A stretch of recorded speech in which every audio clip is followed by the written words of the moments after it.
Hello, hi, ನಮಸ್ತೆ. ನಮ್ಮ ಕುಂದಾಪುರ ಕೈ ರುಚಿಗೆ ಸ್ವಾಗತ ಕೋರ್ತಾ ಇದ್ದೀನಿ. ನಿಮ್ಮ ಸುಜಾತ. ಇವತ್ತು ನಾನು ಒಂದು ಬೇಸಿಗೆ ಕಾಲದಲ್ಲಿ ದೇಹ ತಂಪಾಗಿರುವ ಒಂದು ಪಾಯಸ ಮಾಡ್ತಾಯಿದ್ದೀನಿ. ಅದು ಯಾವುದಂದರೆ ಹೆಸರು ಬೇಳೆ ಪಾಯಸ. ಮೊದಲಿಗೆ ನೋಡಿ, ಇವಾಗ 2 ಕಪ್ಪು ಹೆಸರು ಬೇಳೆನ ಚೆನ್ನಾಗಿ ಚಿಕ್ಕ ಉರಿಯಲ್ಲಿ ಫುಲ್ಲು ಫ್ರೈ ಆಗೋದು ಬೇಡ, ಮೀಡಿಯಮ್ ಫ್ರೈ ಮಾಡ್ಕೊತಿದ್ದೀನಿ. ನಿಧಾನ, ಹಸಿ ವಾಸನೆ ಹೋಗುತ್ತೆ. ಇಲ್ಲಾಂದರೆ ಹೆಸರು ಬೇಳೆ ಹಾಗೆ ಪಾಯಸ ಮಾಡಿದರೆ ಒಂಥರ ಹಸಿ ಹಸಿ ವಾಸನೆ ಬರುತ್ತೆ. ಇದೇನಿಲ್ಲ, ಗಮ್ ಅಂತ ಬರುತ್ತೆ. ಹಾಗಾಗಿ ಈ ಥರ ಮಾಡ್ತಾ ಇದ್ದೀನಿ. ನೀವು ಯಾವ ಥರ ಮಾಡ್ತೀರೋ ನಂಗೆ ಗೊತ್ತಿಲ್ಲ. ಚೆನ್ನಾಗಿ ಫ್ರೈ ಮಾಡಿ ಅದು ತಣ್ಣಗಾಗೋ ತನಕ ಸೈಡಲ್ಲಿ ಇಟ್ಕೊಂಡಿದ್ದೀನಿ.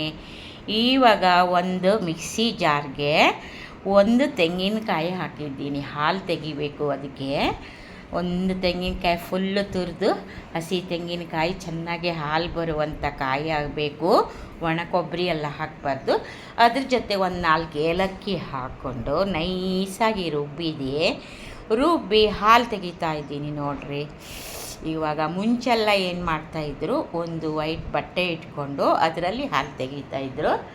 ನಾವೆಲ್ಲ ಈಸಿ ಅಂತ ಈ ಥರದ್ರಲ್ಲಿ ಮಾಡ್ತಾಯಿದ್ದೀವಿ. ನೋಡಿ, ಕೊನೆ ತನಕ ಎಲ್ಲೂ ಸ್ಕಿಪ್ ಮಾಡಬೇಡಿ. ಎಲ್ಲರೂ ಹೆಸರು ಪಾಯಸ ಮಾಡ್ತಾರೆ, ಆದರೆ ನಾನು ಈ ಥರ ಮಾಡ್ತಾಯಿದ್ದೀನಿ ಅಂತ ಹೇಳ್ತಾ ಇದ್ದೀನಿ. ಇವಾಗ ಒಂದು ಕಾಯಿ ರುಬ್ಬಿದ್ದಕ್ಕೆ ಫಸ್ಟ್ ಒಂದು ಸರ್ತಿ ರುಬ್ಬಿ ಗಟ್ಟಿ ಹಾಲಿದೆಯಲ್ಲ ಅದನ್ನು ತೆಗೆದು ಸೈಡಿಗೆ ಇಟ್ಕೊಂಡೆ. ಮತ್ತು ಇನ್ನೊಂದು ಸರ್ತಿ ಇದನ್ನೆಲ್ಲ ಹಾಕಿ ಇನ್ನೊಂದು ಸ್ವಲ್ಪ ಜಾಸ್ತಿ ನೀರು ಹಾಕಿ ಮತ್ತೆ ಮಿಕ್ಸಿನಲ್ಲಿ ಮತ್ತೆ ಗ್ರೈಂಡ್ ಮಾಡಬೇಕು. ಸ್ವಲ್ಪ ನೀರು ಹಾಕ್ಬಿಟ್ಟು, ಯಾಕಂದರೆ ತೆಂಗಿನಕಾಯಿಯಲ್ಲಿ ಇರುವ ಅಂಶ ಎಲ್ಲ ಬಂದುಬಿಡುತ್ತೆ, ಜ್ಯೂಸು. ಇವಾಗ ಇನ್ನೊಂದು ಸರ್ತಿ ಆಯಿತು. ಇನ್ನು ಇನ್ನೇನಿಲ್ಲ, ಒಟ್ಟು ಬಿಸಾಡೋದು. ಇದನ್ನು ತೆಗೆದು ಎಲ್ಲ ಸೈಡ್ಗೆ ಗಟ್ಟಿ ಇರೋ ಹಾಲು ಸಪ್ರೇಟ್ ಇಟ್ಕೊಂಡಿದ್ದೀನಿ. ಅದೆಲ್ಲ ರೆಡಿ ಮಾಡಿಕೊಂಡು ಇವಾಗ ಆ ತಣ್ಣಗಾಗಿದೆಯಲ್ಲ ಹೆಸರು ಬೇಳೆ ಅದನ್ನ ಚೆನ್ನಾಗಿ 3-4 ಸರ್ತಿ ತೊಳೆದು ಅದನ್ನೆಲ್ಲ ನೀರೇ ಆಚೆ ಹಾಕಿಬಿಟ್ಟು ಓಪನಲ್ಲೇ ಬೇಯಿಸ್ತಾ ಇದ್ದೀನಿ. ನಾನು ಕುಕ್ಕರ್ಗೇನು ಹಾಕಲ್ಲ, ಯಾಕಂದರೆ ಕುಕ್ಕರಲ್ಲಿ ಸಿಟಿ ಹಾಕಿದರೆ ಒಂದೊಂದು ಸರ್ತಿ ಮೆತ್ತಗಾಕಿ ಜಾಸ್ತಿ ಆಗುತ್ತೆ. ನೀರು ಕುದೀತಾ ಇದೆ. ಇವಾಗ ಇದಕ್ಕೆ ನಾನು ತೊಳೆದು ಇಟ್ಕೊಂಡಿರೋ ಹೆಸರು ಬೇಳೆನ ಹಾಕ್ತಾಯಿದ್ದೀನಿ. ಆವಾಗಲೇ ಪರಿಮಳ ಬರ್ತಾಯಿದೆ.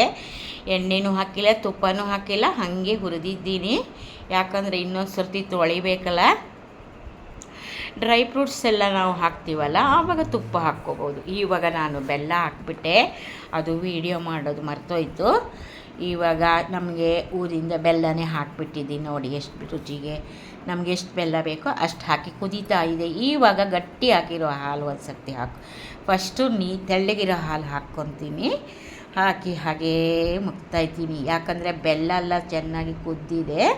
ತುಂಬ ಗಮ್ ಅಂತ ಸ್ಮೆಲ್ ಬರ್ತಾಯಿದೆ, ಘಮ ಘಮ ಅಂತ ಇದೆ ಪರಿಮಳ. ಈ ಹೆಸರು ಬೇಳೆ ಪಾಯಸ ತುಂಬ ಚೆನ್ನಾಗಿರುತ್ತೆ. ಏನು ಅಕ್ಕಿನೂ ಹಾಕಲ್ಲ, ಏನೂ ಇಲ್ಲ, ಬರೀ ಹೆಸರು ಬೇಳೆ. ತೆಂಗಿನಕಾಯಿ ಹಾಲೇ ಮೇಯ್ನು ಇದಕ್ಕೆ, ಹಸಿ ತೆಂಗಿನಕಾಯಿ ಹಾಲು. ಆಯಿತು, ರೆಡಿ ಆಯ್ತು ನೋಡಿ, ಎಮ್ಮಿ ಪಾಯಸ. ಮತ್ತೆ ಸಿಗ್ತೀನಿ ಇನ್ನೊಂದು ಹೊಸ ಪಾಯಸದೊಂದಿಗೆ, ಸ್ವೀಟೊಂದಿಗೆ. ಅಲ್ಲಿ ತನಕ ಕಾಯ್ತಾ ಇರಿ. Thank you.